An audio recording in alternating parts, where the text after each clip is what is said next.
Hey everyone, before we get into the video, just a little side note here. I made this video probably about a week or so ago. The video topic revolves around changing the spark plug out and fixing the misfire, but I got a new spark plug in the KLX essentially because it was fouled out, and I've been doing some maintenance items to the KLX to make sure it's running in tip-top shape, getting the tune dialed in this video, fixing some misfires throughout the RPM range with the spark plug. Because as you can see in this video, the old plug was fouled out a bit, then doing the valve check, which you saw last video. So just a little side note before we get going. Now let's go ahead and get into the video. Alright guys, so here we are in the garage. This is the plug I pulled out of the KLX. As you can see, it's pretty black. The electrode is black as well, so pretty rich and definitely probably fouled out a bit. So that's why I think changing the spark plug out here eliminated some of those misfires, because at one point I had too much fuel in the KLX. I'll cut to a clip right now before I even did the big bore where I was experiencing some misfires. We can head to the motorcycle dealership.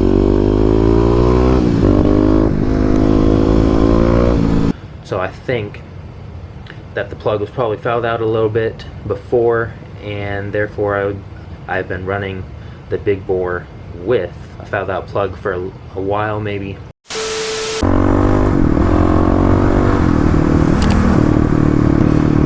Hey everybody, how's it going? Welcome to another video. Today it's going to be an interesting one. I'm going to be explaining that all to you guys. Explain my conversations with Dobek/EJK, what the conclusion was as to what was probably causing some misfires. Wow, this is a cool view. Haven't been back here before.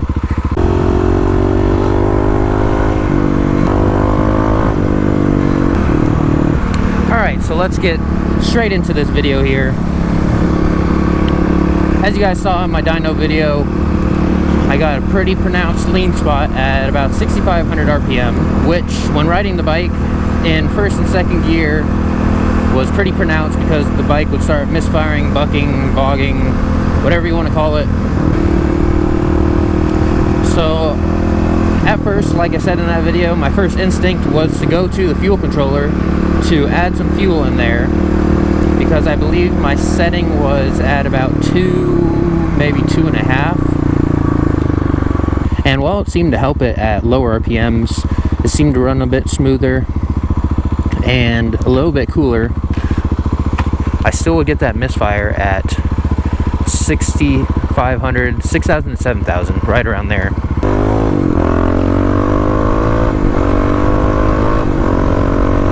And so I tried everything from adding more fuel in the red zone to adding more fuel in the yellow zone, taking away fuel in the yellow zone, moving the transition zones from green to yellow, yellow to red, all of that, and nothing seemed to really fix it. So at that point I was kind of stuck because I've pretty much done everything that the controller can do. Green, yellow, red, transition zones between those points, and nothing would work. So what I ended up doing was I called Dobek Performance, told them my issues that I was having, and asked them what they thought was up, and they found that to be odd. I told them that if I added too much fuel to the yellow zone, it would flood out the engine. As you guys can see from the beginning of the video when I showed you the spark plug, that spark plug looked pretty fouled out if you ask me.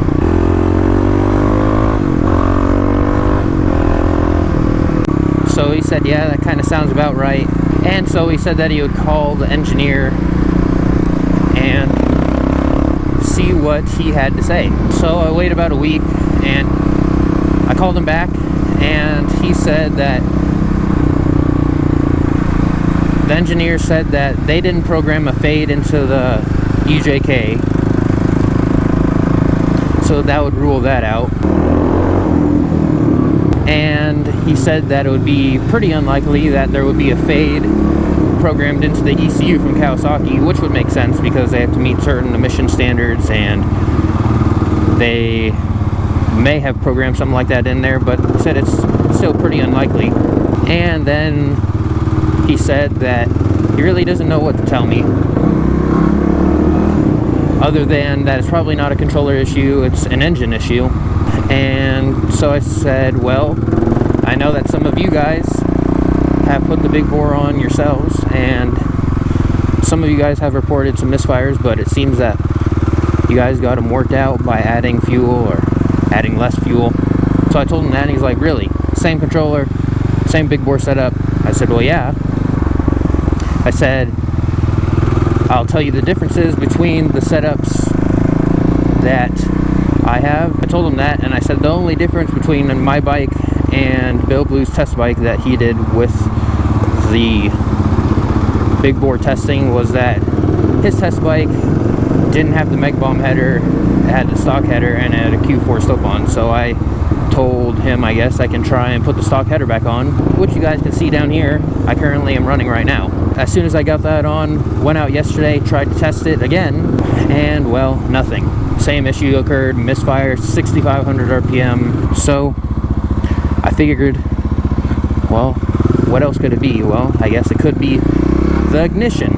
Since the fueling didn't seem to have much of an effect, I decided that I would go ahead and try out some ignition stuff. Then I remembered, way back when I was breaking in and tuning the big bore, I said that I should probably change the spark plug because I was having issues with the bike dying. And well, guess what? I never got around to that. But then I also remembered I made a video before the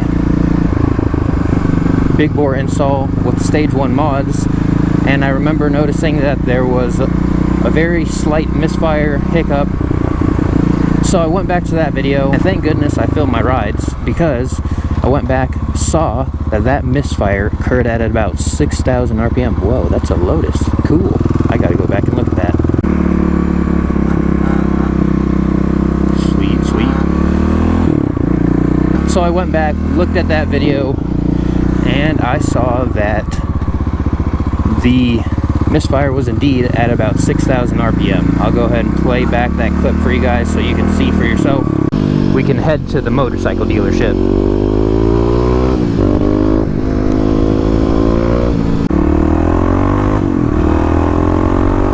So that got me thinking that something has to be wrong with the ignition, and I didn't really think that the coil was bad, but it all went back and it kind of started making sense that I could have a bad spark plug. And I remember pulling it before and it was kind of black, but didn't seem to be too much of a concern.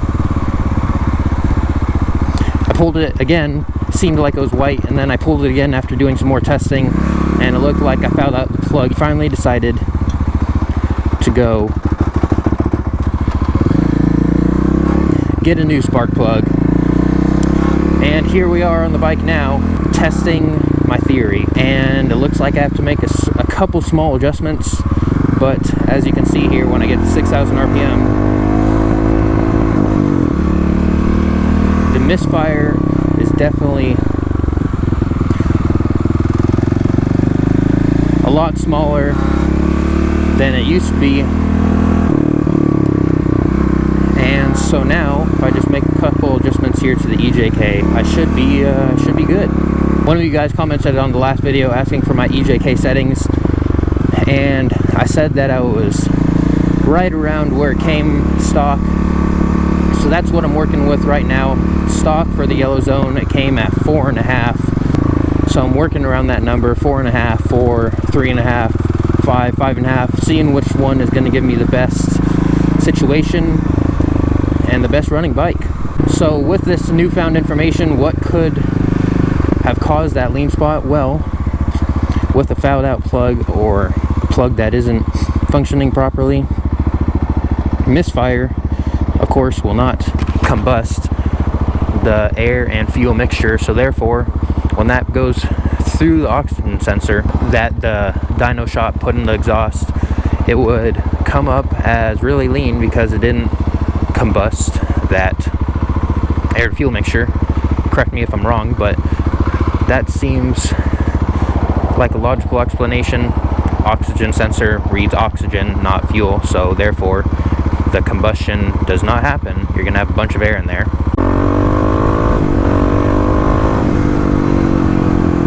But yeah, so another reason is I figured that Bill Blue, I don't think he would sell a product that would run like that. And of course he had his test bike on the dyno, so he would be able to see that pretty easily if there was a lean spot. And I know we talked about a lean spot while he was in development of the kit for the EFI bike. So I don't think he would acknowledge that to a customer and then not get it fixed and sell a product like that to the customer. So now what's next, now that I've figured out this misfire issue? Well, I'm going to continue to monitor the spark plug and look at the color of it, so that way I can get an idea of my air to fuel mixture. And then the KLX is going to be put on the dyno probably sometime at the end of April or beginning of May.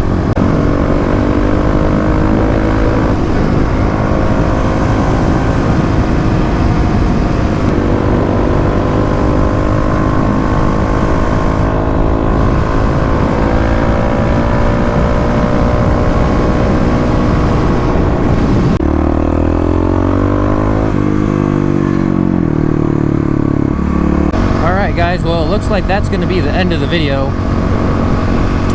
I wanted to come on here and make a video because I know a lot of you guys, or at least some of you guys, were curious about how that lean spot was going to pan out. I guess that was the main thing. A lot of you guys were curious about that, myself included. It wasn't just a controller that needed some adjusting. Of course, I will keep you guys up to date as to if the spark plug and the revised fueling settings have fixed the issue.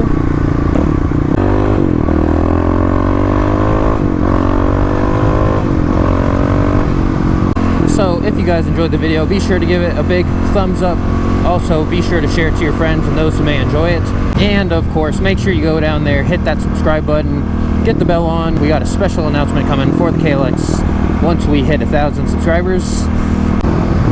But with all that being said, join the club, and I'll see you in the next one.